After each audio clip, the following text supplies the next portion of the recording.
little drama in the 10-year note this week. 1.361%, but we fell quite low. We were down at 1.286%, and don't forget, just last week we were at 1.48%. So the 10-year bond fell 0.2% in a week and recovered a little bit, again, to be at 1.36%. So the market, I mean, there's so many ways to interpret this, but from my layman's perspective over here, the market seems to be waving a little yellow flag, doesn't it? Meanwhile, it continues to hit new highs. So it's always interesting when you get these disparities like this. Usually the bond market is thought to have a little more credibility than the stock market. So does that mean we are in for a correction in the stock market? A lot of people are talking about that. So let's see what happens. Metals stay even. Hello, everyone. Welcome to the Northern Miner Podcast, where we take a close look at the 10-year bond every week in order to understand and contextualize our metals that are our bread and butter as an industry. And we have a very exciting show for you today. Hope you're enjoying your summer. We have a show on Manitoba, and they were thought leadership sponsors at the last Global Mining Symposium. And we don't promise them to be on the podcast as part of that, but I listened to the discussion. I thought, this is just a great survey of what's going on in Manitoba from the First Nations perspective, from the company perspective, and from the governmental perspective. So it touches on so many of the things we talk about. And so I thought it was actually a very interesting discussion and actually just a boots on the ground view of what's happening in, say, just a typical Canadian province, the province of friendly Manitoba. So that is coming up, a little summer selection for you here. And other than that, we see the crypto markets just continue to kind of feel kind of heavy, drift sideways. We see the stock market is doing quite well. Again, a lot of people are starting to sound a bit of a warning, but maybe it's just climbing that proverbial wall of worry. And some interesting developments on the website here. Just, again, more evidence that this battery supply chain is tightening. We have another report, this time from Roskill, and we have more forecasts on the tech metals, so lots to look forward to. And last but not least, which we're going to open with, we have Canada's first rare earths mine has opened. It has gone live. Vital Metals out of Australia, our Commonwealth cousins there in Australia, have opened the first rare earth elements mine production site in Canada, and it is the Nicalico mine, and that was owned by Avalon Rare Metals. For all you rare earth investors 10 years ago, you might remember them. So lots to look forward to. If you want to find us online, you can find us at northernminer.com. You can find us on Twitter at Northern Miner, and you can find us on Facebook, LinkedIn, and YouTube, where we also host these podcasts, and wherever podcasts are available, including Spotify, Stitcher, Apple Podcasts, and SoundCloud. And with that, let's turn to the news. And turning to the website, we're going to start with this rare earth story, which I think is probably the headline of the week here for our Canadian mining sector at the minimum. And this is by Henry Lazenby. Canada's first tech metals mine goes live. Australia's Vital Metals Limited has started rare earth elements production at its Nicalico project in Canada's Northwest Territories. In doing so, the company helped solidify Canada's role globally as the West works feverishly to establish a new technology metals supply chain independent of China's dominance. The critical production milestone makes Vital the first rare earth producer in Canada and the second in North America, besides California's Mountain Pass mine. I remember the Mountain Pass mine that was owned by Moly Corp, which went bankrupt. That was the big blue chip rare earth play back in the day. It looks like they have reopened up. And we have a quote from Vital Metals Managing Director Jeff Atkins, who says, quote, "Mining activities are over 30% complete, with waste material removed from the pit to enable the first blast of ore on the 28th of June, and we are now stockpiling ore for the crusher. He continues, we will continue to ramp up crushing and ore sorting with full production rates expected to be achieved in July. Beneficiated material will be stockpiled for transport to our extraction plant in Saskatoon, my home city. So I love what I'm seeing here. I love what I'm seeing. I think this is just awesome. And there's Saskatoon. They put that plant together. Before you know it, they have some ore to sort through. So, I don't know if I'm pleasantly surprised. Yes, I actually am surprised. We are getting it together in Canada, and we're actually doing it pretty quick. So I hope we can just actually hit the accelerator here, because just look at what we can do. This is actually for a, summer news story here. This is a pretty exciting development. We're seeing the pieces of the puzzle are starting to be put together here, and I tell you, if Canada does that and keeps doing it, and it could get pretty, exciting. It's already starting to get we're getting the first hints of excitement here. Continuing on June 28th, First Nations mining contractor Nahanni Construction dug the first ore from the North T open pit at Vital's Nicalico project, which marked the momentous milestone. The First Nations are getting in with their own construction company, Nahanni Construction. I tell you, that I'm just so impressed with what's going on. According to the company, Nicalico, located 100 kilometers southeast of Yellowknife, hosts a world-class resource of 94.7 million tons, grading 1.46% rare earth oxides across the measured, indicated, and inferred. Nicalico's North T zone hosts a high-grade resource of 101,000 tons at 9% rare earth elements, including 2.2% neodymium and praseodymium.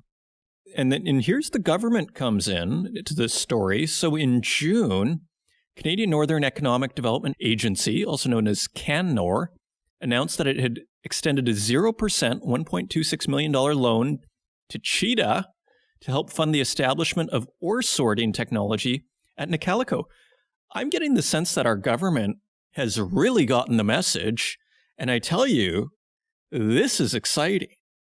Not to be cynical, as I keep saying, we have conference after conference about how China is eating our lunch and how there's nothing we can do about it. Well, it looks like there's something we can do about it. I'm just so pleased. Everybody's playing their part here. And it's like a well-tuned orchestra. Continuing on, Retech, a Norway-based company that has developed an efficient and environmentally sound REE separation technology, rare earth element separation technology, has entered into a contract to produce 1,000 metric tons of separated rare earth oxides annually over the first 5 years. So now we have the environmentally sound separation technology, and the separation technology, from my understanding, is where a lot of the pollution occurs. A lot of the dirty rare earths narrative is constructed. So here we have Retech out of Norway with their efficient and environmentally sound RE separation technology. Again, this is a well-tuned orchestra. Now, enter Saskatchewan Research Council.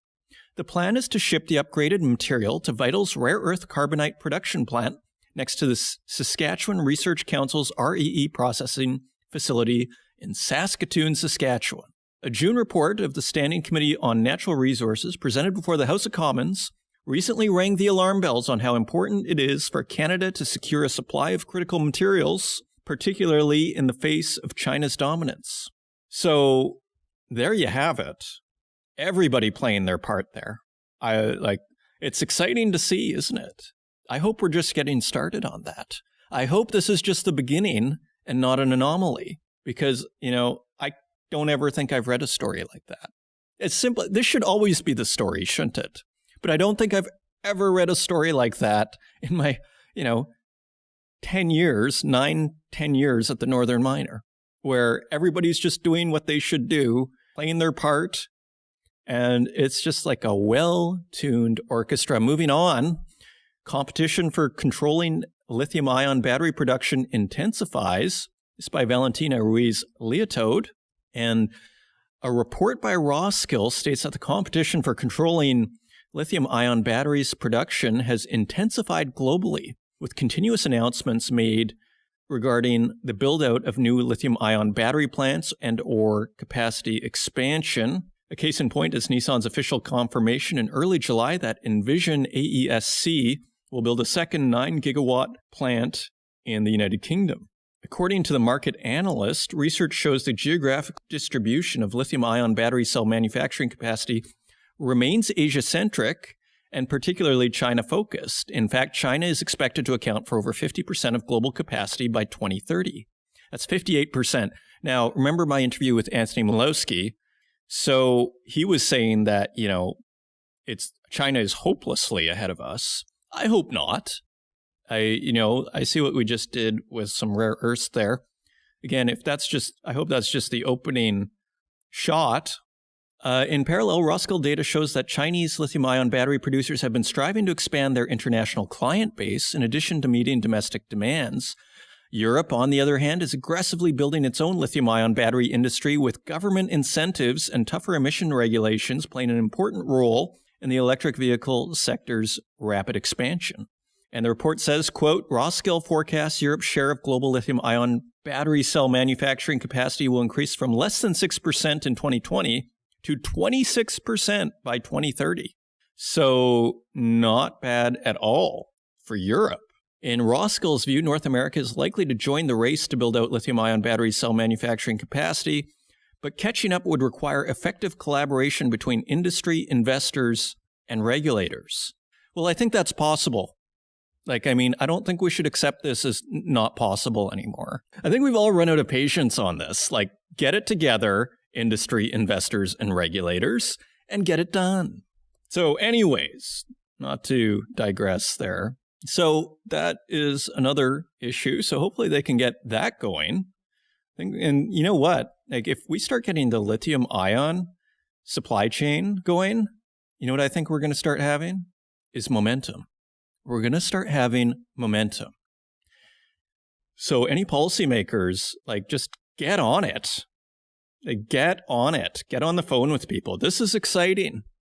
On a humdrum summer day, beautiful day here in Berlin, we have some excitement. Moving on, another story by Henry Lazenby. Forecasts morph into reality as tech metal fundamentals heat up. And here we have a report from Adamos Intelligence. And so here the article says, the world is at the start of an exponential upswing in demand for the suite of technology metals as a global top-down push for the energy revolution accelerates.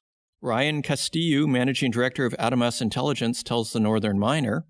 He says that despite the figures coming off a lower base in 2020 due to the coronavirus pandemic, China and the European Union saw exponential demand growth for critical minerals in the first 5 months of the year, despite the rolling shutdowns last year. And we have a quote from Castillo. Coming into 2021, with the change of administration in the U.S., we now see the U.S. recommitting itself to the Paris Climate Agreement and laying out its aggressive targets for electrification of vehicles in the decade or two ahead.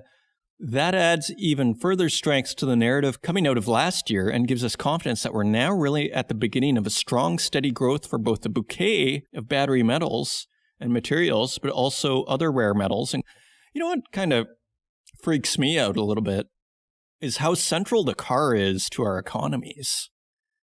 I mean, it's interesting, isn't it? The car is just core. And I'm sure there's a lot of reasons that we could go into, but I mean, that's another sort of takeaway from all these stories is how incredibly important they are to the economy. And you wonder 200 years from now, what they'll think of that. Maybe they'll all have their flying cars and, think that that's just how it is. And maybe it'll still be that way. Who knows? According to him, Castillo, the move from prior projections about future demand growth has been so strong, it's in fact overshooting those forecasts. Quote, we're seeing a lot of yesterday's projections coming to fruition, and in most or all cases, I would say, likely exceeding the projections given the top-down push that we see in key markets like China, Europe, and the US, where governments have gotten behind electrification. They are pushing it forward rather than simply allowing the market to grow organically, which was probably more of an accurate reality 5 years ago or so. Western politicians, North American politicians have gotten the memo.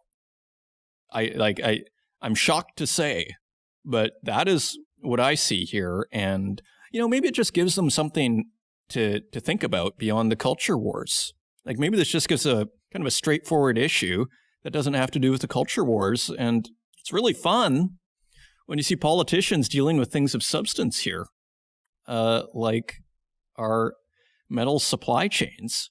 So read the whole report. He goes in depth with this interview with Ryan Castillo, and it's really interesting, and we're just scratching the surface here. A couple other stories. Centerra brings additional claims in the Kyrgyz Kumtor arbitration. This is also by Henry Lazenby. Canadian miner Centerra Gold has brought additional claims in its binding arbitration against the Kyrgyz Republic government as it fights the, quote, wrongful expropriation, end quote, of its cornerstone Kumtor mine. Centerra has also named state monopoly gold refiner and Centerra's largest shareholder, Kyrgyzaltyn, as a respondent. According to the amended notice of arbitration, Kyrgyzaltyn conspired with the Kyrgyz government to take control of the mine under the guise of temporary, quote, external management. It appears to continue acting at the government's behest concerning the Kumtor operation and its shareholding in Centerra, the company alleges. So basically nothing changed over there. Centerra is still trying to fight to get its mine back. It will be very interesting to see how that unfolds. McEwen Mining has spun out their Los Azules copper project in Argentina, and it will become McEwen Copper. And just a quick quote from Rob McEwen, quote, with copper running up above $4 per pound, Los Azules starts to take on a new life. It is very sensitive to the price of copper. And he also says, so we said, okay, copper is hot and we're not getting value in McEwen Mining for the project. I think it was largely because the operation of our gold mines were not performing very well for the last 2 years, and that overshadowed our exploration success on our other properties and the value of Los Azules. So look out for McEwen Copper. And finally, we have a new report that says a copper supply gap will emerge in the second half of the decade, and this is by Northern Miners staff. And we have a report from Capital Light Research that says trend copper prices must remain well above long-term incentive levels to justify new mine development, or at around $3.50 per pound. I mean, this is Jeffrey Christian's point. It's a common point that if you want new supply, you need high prices. As they say, the cure for high prices is high prices. The report notes that world demand for copper will grow by 3.8% in 2022 to about 25 million tons. And while supply of the red metal over the next few years will be bolstered by new copper mines coming on stream, such as Ivanhoe's Kamoa-Kakula in the DRC, and Mina Justa in Peru, and Timok in Serbia, along with new projects under construction, such as Teck Resources' Quebrada Blanca Phase 2, it expects that, quote, the current mine expansion wave will peak in 2024, and a large projected gap in required mine supply will open up in the second half of the decade. The report also says that, unlike recent years, prices will be driven less by short-term macroeconomic developments in China and more by rising demand linked to global decarbonization. So things are getting real over in the copper market. And so those are your news stories. Now let's take a look at metal prices and see how they're doing this week.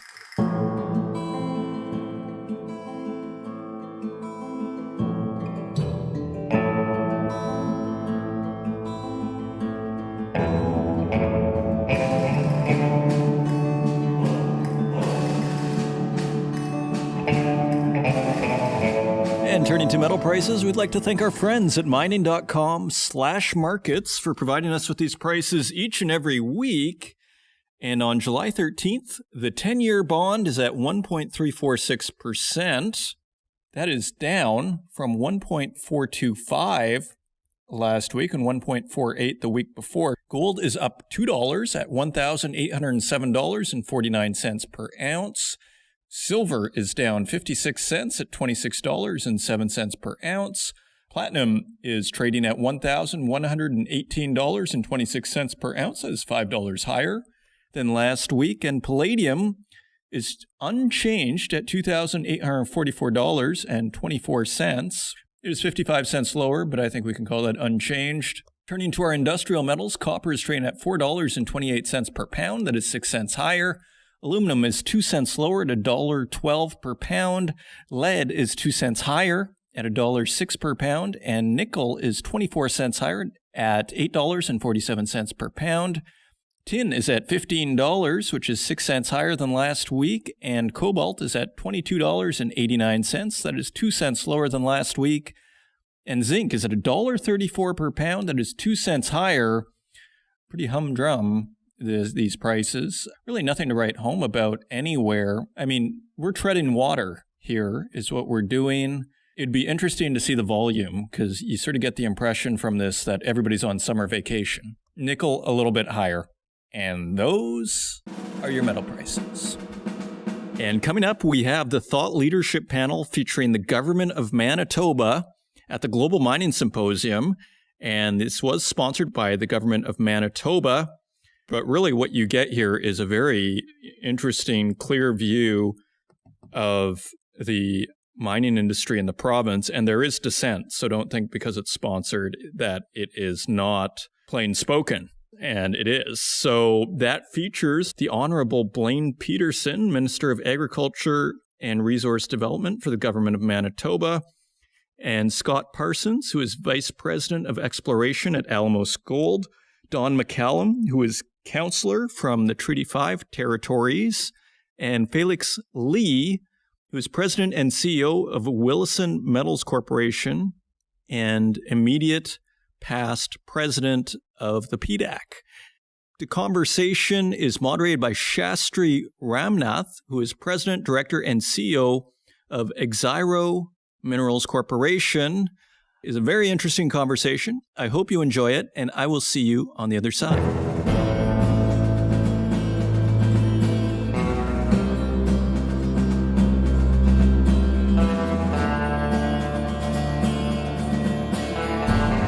Well, thank you very much. And it's a pleasure to be here, and I appreciate the introduction.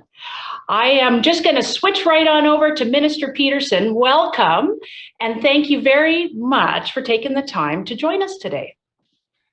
Good afternoon, Shastri, and I bring greetings from Premier Brian Pallister, Premier of Manitoba, and my Department of Agriculture and Resource Development. And thank you to the Northern Miner for setting up this forum, and welcome to all your guests. Thank you. So let's get down to business. So Manitoba has an exceptional mineral profile, including hot commodities such as the base metals, nickel, copper, zinc, and precious metals such as gold. And of course, there's strategic metals in the province, lithium, cesium, cobalt, etc. The province has also been known to be underexplored for diamonds and graphite. We also know that the Precambrian Shield is well endowed with world-class deposits that have been mined for decades. However, as we both talk about often, there's large areas that remain underexplored. And these are areas that have a huge amount of potential for Tier 1 discoveries. So we know that Manitoba has rated in the top 20 of the Fraser Institute's most attractive jurisdictions for about 21 of the last 23 years. And recently, we know that it's dropped a bit. But rather than ask you why it's dropped, I think it's more important to talk about what you are doing to make Manitoba once again one of the most attractive places on the planet to explore. Yeah, thanks, Shastri. And, as we see the resurgence in investment in mining, Manitoba has so much to offer. You mentioned our exceptional mineral profile, and I don't need to go through that again, but we have clean, green, renewable electricity. We have our Manitoba Mineral Development Fund. We put $20 million into a fund to jumpstart mineral development initiatives. We are strategically located in North America with road, rail, and port connections. We reduced our provincial sales tax from 8% to 7%. We've reduced other taxes, all while dealing with the pandemic, as everyone is quite well aware of, and the associated costs with that pandemic. We structured our department, and I'll just speak to this a little bit more later. Every government says they're open for business, but we want to show that we're open for business and look to earn your investments. Okay, well, all of the points you've mentioned are good reasons why companies are exploring in the province already. And I just want to point out, we've already talked about Oryx Geoscience, the company that I co-own and operate out of Winnipeg. We also know that there are companies that are established and working in the province, and those include big companies like Hudbay, Vale, Alamos. We have Scott Parsons here we're going to talk to in a few minutes, Yamana, and there's several juniors who are active in the province, including 1911 Gold, Voyager Mineral Explorers, Rockcliffe, Canalaska, BWR, and one of the newer companies is Willeson Metals, who will also be speaking today. You have formed the MLCME, which is the Minister's Liaison Committee in Mining and Exploration, of which I'm the chair. And we have been putting recommendations forward to you and speaking regularly with you and your team. So the first ones were around permitting and incentives that we put forward. And some of the incentives that we've suggested are forming a fund such as SIDEX in Quebec, as well as forming programs like GPAD, like they have in Ontario for Jeep. Can you give us an update on the progress of some of the changes you are making that have been recommended to you and your government? Sure, Shastri. In 2020 at the PDAC convention in Toronto, back when we could meet in person, I had made the commitment to fix the permitting system. And so I'm very happy to say that we now have a single window permitting service within the department. We also have our First Nations Mineral Development Protocol, and I just want to applaud and encourage companies who are working to develop early working relationships with our First Nations community. Ultimately, the responsibility will be of our Manitoba government to do the Section 35 consultations, but those early relationships are so important. Our government has also adopted a concierge service so that companies will allow them to connect with the right services within the government. There's more than just the permitting, there's infrastructure issues, and we can connect you with those needed departments in order to make your development go forward. Okay, so thank you. I do know that Manitoba's had a tough run with COVID, and I know that you're right in the middle of it right now. And the number one thing, obviously, we need to do is keep people safe. But we also know that mining has, in the past, significantly contributed to the Manitoba economy, and that exploration and mining are a clear opportunity, in the near future to actually help rebuild the economy as we emerge out of COVID. No, well, we absolutely see the opportunity, Shastri, and yes, we just like every other jurisdiction, we've had our go with COVID here too, but we've continued to look at down the road past COVID and how we will rebound from this, and we'll continue to work with the industry and Manitoba's Mining Liaison Committee to advance our mining industry. We invite companies to come and have a look at what Manitoba has to offer. We're also looking forward to the Central Canada Mining Exploration Convention this November to continue this important conversation, whether it's in person or whether it's virtual. As the Northern Miner has proven, we can do these virtually. We'd much rather have you here in person. Manitoba's goal is to be the top attractive mining jurisdiction on the planet. And that's what we're going to be, and we're going to make it happen. Great. Well, thank you for bringing up the convention. I know that there's some question as to whether or not they're going to run it this year, but I do encourage anyone who's listening to keep on top of it. And if they can ever come to Manitoba for the conference, I know in 2022 that they are going to have hoping to have an in-person one, providing everything goes really well. And I think that coming to Manitoba and coming to Winnipeg, people will really see what Manitoba has to offer. And I always like the license plate says friendly Manitoba. So we should maybe change it to friendly mining Manitoba. So we'll work on that one, Shastri. But friendly Manitoba just is our moniker, and we go by that. And just thanks for the opportunity to join you today. I watched the previous couple of presentations. There's really exciting stuff happening in the mining industry. I wish you and your company and the organizers a wonderful event. Mining is the place to be right now, and we welcome you to Manitoba to come and make it happen. Okay, well, thank you very much for joining us today, and I look forward to catching up with you later, and we will work with you to make Manitoba one of the top jurisdictions on the planet for mining investment. So thank you. You're welcome. Okay, so let's continue on. Let's now move on to the panel. So I'd like to start by thanking our three guests who've taken the time to attend. For the purposes of today's discussion, the panelists are all involved with exploration programs in the Lynn Lake Belt. So I'll start by introducing them, and then we'll jump into the questions. So we have Scott Parsons, VP of Exploration for Alamos, who's been running regional belt-wide exploration programs in the Lynn Lake Belt for the last 3.5 years. He is also a member of the Ministers' Liaison Committee in Manitoba and has been working with me on that front for 2 years.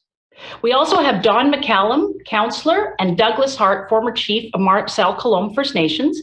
And I would like to acknowledge that they are from Treaty 5 territory. They both work closely with Alamos and are calling in from the band office located in Lynn Lake, northern Manitoba. So hopefully we'll have some good reception with them. I know last year's been challenging for the northern communities, and we appreciate that they're able to join us today. Finally, we have the newest entrance to the belt, Felix Lee, CEO of Willeson Metals Corp, who most recently just finished his tenure as the president of PDAC. And of course, this is a role that most people wouldn't envy, considering the last two PDACs took place during a global pandemic. So Willeson is a younger company with exploration projects in and around the Lynn Lake Belt. So Scott, Alamos has been operating in Manitoba for about the last 6 years. What has Alamos's experience been operating in northern Manitoba? Well, I guess first of all, thanks. It's great to be here on the panel discussion, and thanks to the Northern Miner for organizing the symposium. Just as some background, Alamos has been active in Manitoba for almost 6 years. We acquired the Lynn Lake Gold project in 2015 from Carlisle Goldfields. Since then, from a project development standpoint, we've issued a feasibility study in 2017. In the second quarter of 2020, we filed an environmental impact statement for the project. So if the project's built, it'll produce an average of 143,000 ounces of gold over a 10-year mine life. The project would also have a significant positive impact on Manitoba, specifically in the northern region, where we're estimating 400 full-time jobs and contributing over $1 billion to Manitoba's GDP over the life of the project. From an exploration perspective, there's significant potential to grow the reserve and resource base at Lynn Lake. We demonstrated this recently by adding 500,000 ounces in mineral reserves, so going from 1.6 million ounces in our feasibility study to 2.1 million ounces at year-end 2020. There's also significant potential for new discoveries across the Lynn Lake Greenstone Belt. Our teams are currently ramping up right now for our 2021 summer field program, and we're going to get started here in the next week or two on advancing a number of those greenfields targets across the belt. So I guess to your question about experience in operating in Manitoba over the past 6 years, well, for me as a geologist, what I like most about Manitoba is the exploration potential. And you could have guessed I would say that as a geologist. And it's underexplored compared to other jurisdictions. In my mind, one of the most critical components for favorable jurisdiction when I'm looking to invest money in exploration is mineral discovery. It is the geology and really the prospectivity of this mineral systems in which you're exploring. Right off the top, and we can look at Manitoba and start with the Thompson Nickel Belt is world-class in terms of nickel deposits. Base metal deposits, Flin Flon, Lynn Lake, Leaf Rapids, they're all in the Trans-Hudson origin. Over to gold deposits occur in multiple terrains, both Archean and Paleoproterozoic. Rice Lake and Oxford Stall in the Superior Province, Flin Flon, Snow Lake, and Lynn Lake in the Trans-Hudson origin. So based on this, and specifically these really well-endowed mineral systems in the province, I can say with a really high level of confidence as a geologist, there's other significant mineral deposits to be discovered in Manitoba, and hopefully at our Lynn Lake project as well.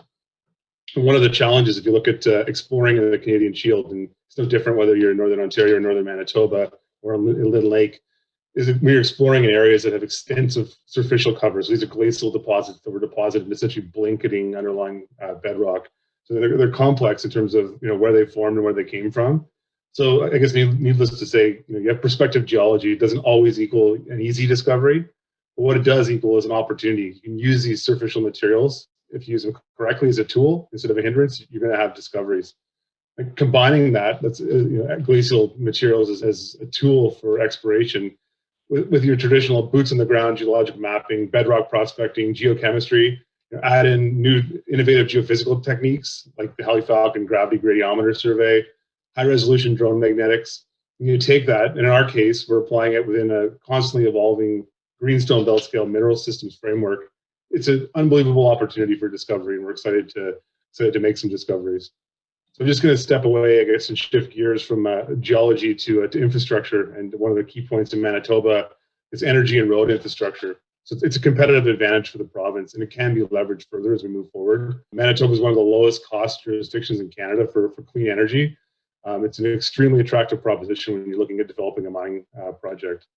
So Manitoba can leverage this advantage over other jurisdictions to attract investment. That's obvious. Ongoing investments by the province in both electrical and road infrastructure will ensure that this clean and affordable electricity but also the people and equipment can get to the mining projects to power and operate the projects. It's also critical for the long-term success of the mining sector in Manitoba, particularly exploration is starting to expand to more remote reaches of the province, getting away from the existing road and power infrastructure. We know, I think Shastri, we've talked about it before, you put a road in, it's going to lead to increased exploration, which will ultimately lead to more discoveries, given how the geologic potential of the province.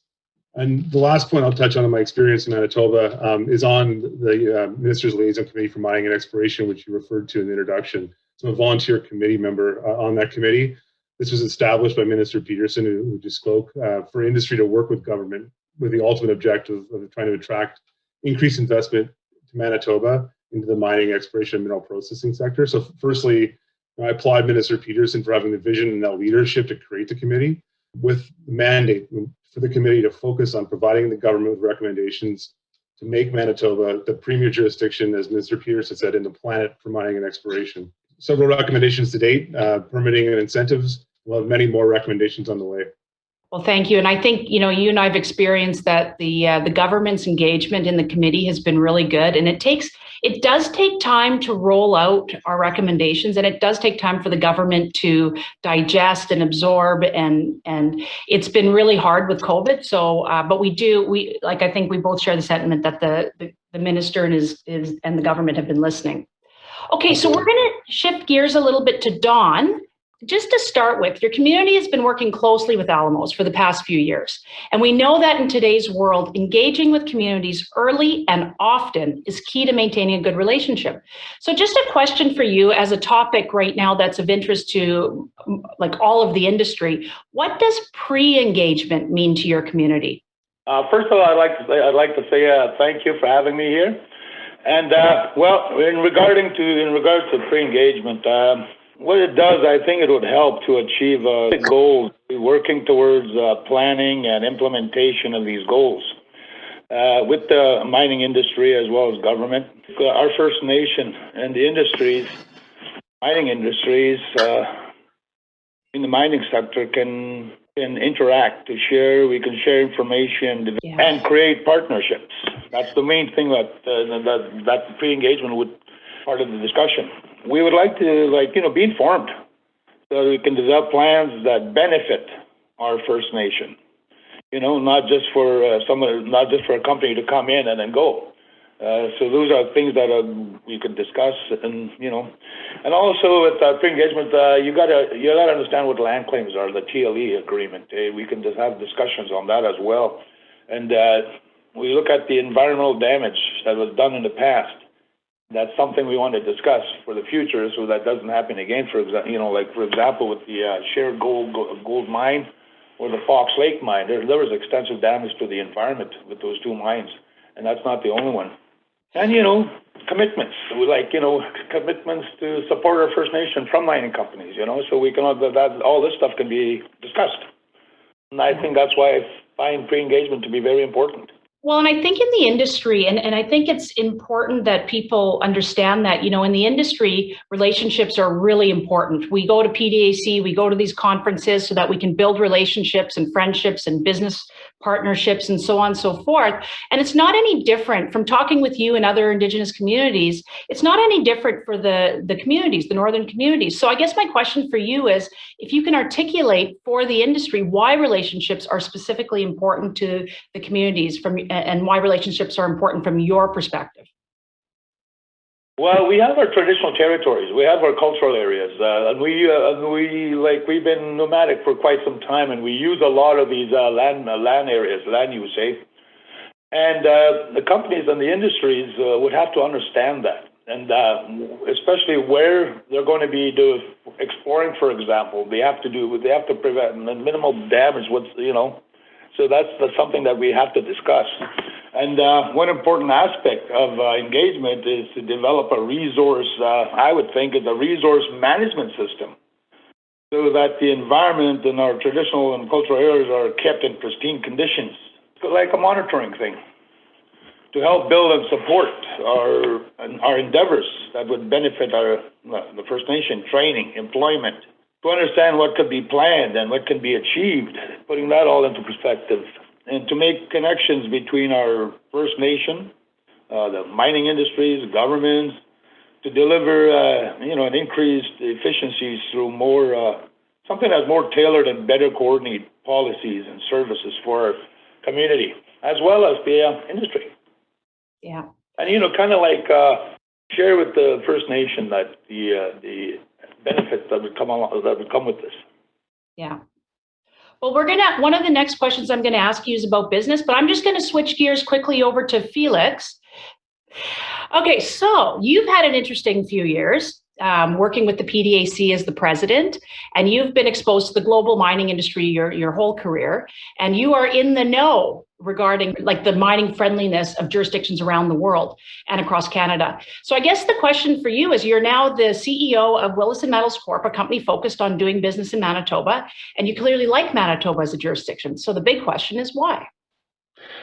Well, thank you, Shastri, and the Northern Miner as well for giving me the chance to be a part of this panel. It's fantastic to be here.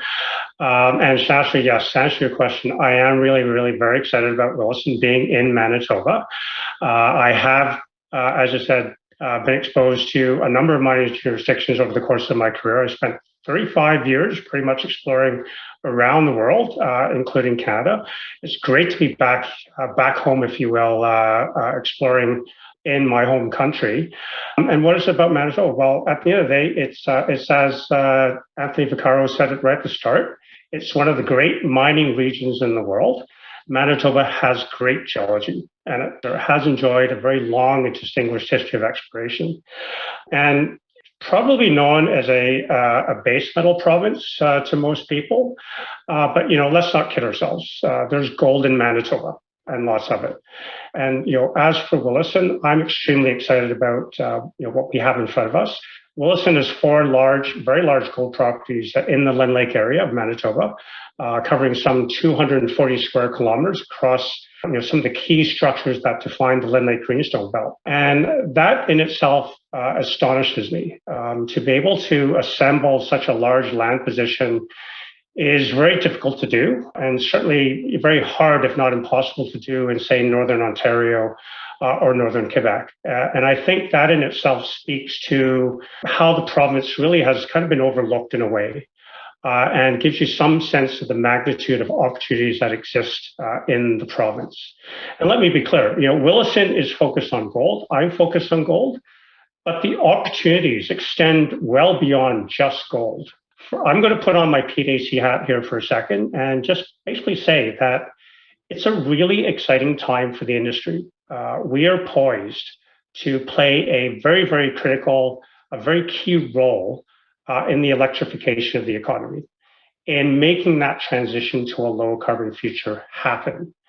And in the case of Manitoba, if you think about it, I believe the province produces something of about close to 18 of the 31 minerals and metals that are listed on Canada's newly defined critical minerals list. That was released at the PDAC convention just a couple of months ago. And if you think about the fact that Manitoba produces so many of these minerals and metals, you have to recognize that there's a huge opportunity in this province for both industry and for the province of Manitoba and for the Manitoban people.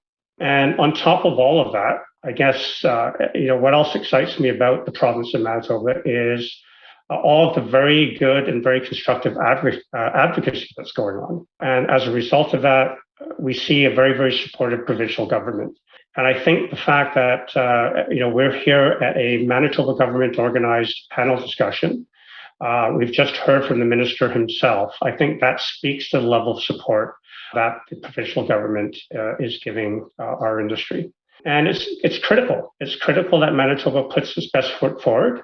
It's critical that Manitoba recognizes, and I believe the government really truly is recognizing the fact that Manitoba not only competes with other provinces and territories to be the prime destination for exploration and the place to spend exploration dollars, but Manitoba is also competing with pretty much the rest of the world when it comes to that. So getting the support of the government is fantastic.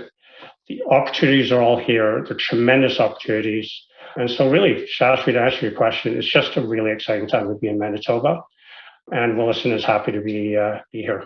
So we're going to have one more quick question for each of the panelists. So, okay, Scott, back to you. It sounds like Alamos shares Willison's philosophy on discovery potential in Manitoba and, of course, in the Lynn Lake Belt.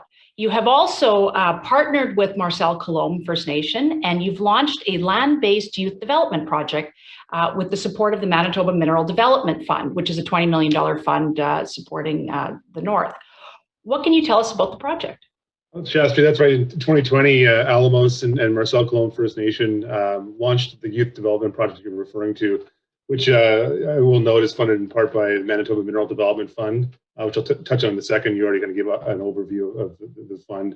So this program is a great partnership to provide a foundation for future training opportunities. So these opportunities could lead to potential employment at the proposed Lynn Lake project, which I referred to earlier. We look forward to continuing to develop these training opportunities with Marcel-Colombe as we move forward. Just to touch on the Mineral Development Fund, it's delivered and administered by the Manitoba Chamber of Commerce. It has a $20 million budget to provide opportunities for Indigenous partnerships, increase local employment and economic development opportunities. Just as I mentioned, if the Lynn Lake Gold project is built, it will result in over 400 jobs over the construction and operating phases of the project. And we do intend to hire locally and regionally first. Just highlights how important it is to continue to expand those training opportunities and develop the local talent. So, and I also like to recognize the efforts that are underway by both Manitoba and the Canadian governments to make skills and training a priority. This includes the Canada-Manitoba Job Grant, and I'm looking forward to seeing how this is going to support northern Manitoba communities. I was really pleased last week to see the announcement by the government on investments in providing high-speed internet to rural and parts of northern Manitoba. This is critical for communities, for economic development, but it's also really, really key for remote training initiatives. So all communities should have access to high-speed internet, and I know this is going to go a long way to doing that. I can encourage the government to continue to evaluate options with various partnerships to work towards ensuring that all communities in the province have access to the best quality of connectivity possible. And from our perspective, this will really support our ability to continue developing our training programs. That will definitely be a game changer if it's easier to communicate through the internet, for sure. Okay, Don, I believe you're still there. Yes, I am. Excellent. Okay, so back to your original points. Now, we know that you've had the land-based youth development project in partnership with Alamos. What kinds of other things would you like to see from industry that would better the Northern First Nations communities? Well, with the industries, it would definitely provide employment as well as training that would benefit our First Nation people. But that set aside, too, for example, the land-based youth project that we've been doing here, we've been developing cabins here and there within our traditional territories, and we let the youth and the elders use those cabins for medicine gathering, etc. Those are the type of projects that Alamos and the First Nation work with. But there's also opportunities for example, companies that do come in, for drilling, exploration companies. We would like employment for our people within those areas, because generally right now, as it is, there's not very many people within our First Nation are employed with the drilling companies. It would be also nice if we could even get a drill and do our own drilling thing. That's one of the things we'd like to get, as an example. Also, there'll be a lot of economic benefits for us. One of them would be for companies, for example, with Alamos to get to purchase some heavy equipment so that we could be part of the workforce in the Alamos Gold Mine, as well as ecotourism. That's another aspect that we would like to go into. And this because we want these things to be permanent. Because the company, for example, will come and go. There's only a lifespan of so many years. And we'd like to do something else after that. There's going to be no mining industry available within this area.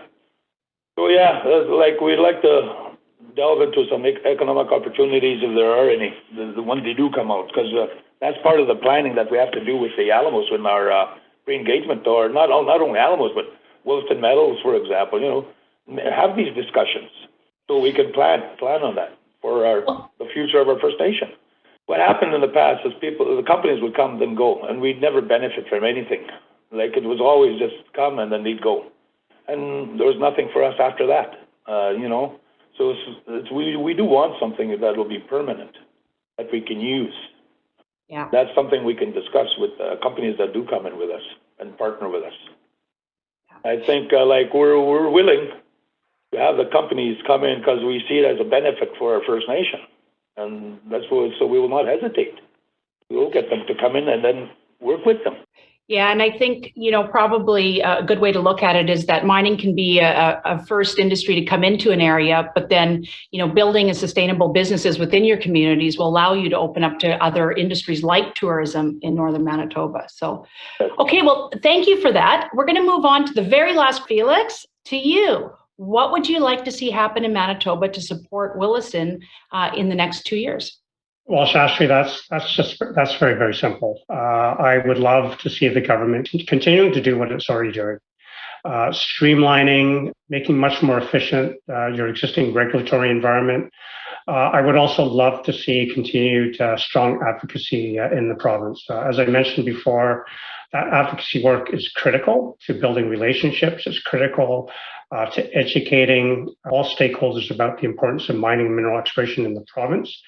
And it's critical to ensuring that Manitoba is able to put its best foot forward and able to compete with all jurisdictions around the world as a place to explore, a place to mine, and a place to spend exploration and development dollars. So that's pretty much it. Simple. Thank you.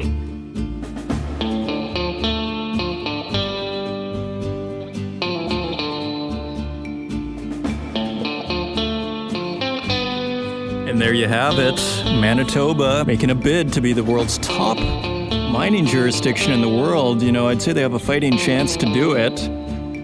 But I found what Don McCallum had to say actually is pretty interesting as well, particularly the quote, "We would like to be informed."